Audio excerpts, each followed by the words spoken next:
Мен Жанар Теңізқызымын. Мен осы санитарлық эпидемиологиялық қадағалау саласында есептей отырсам, қандай бір 33 жыл еңбек еттім.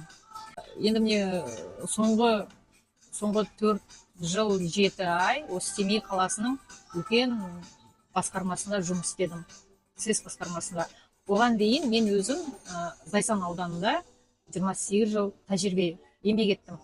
Сол 28 жылдың 23 жылын осы емдеу сауықтыру мекемелерінің қадағалау бөлімінде үлкен тәжірибем бар.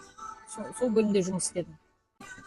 Бизнес ашқанда кез келген кәсіпкер осы тазалық жөніндегі, өзінің жаңағы кәсібі жөніндегі көп нормативтік құжаттарды біле келмейді де, біздің СЭС басқармасына өтініш түсіреді. Сол өтініштерді түсіргенде біз көп жағдайда кері қайтару береміз. Кері қайтару дегеніміз ол кәдімгі мотивированный отказ. Неге ол қайтарылады?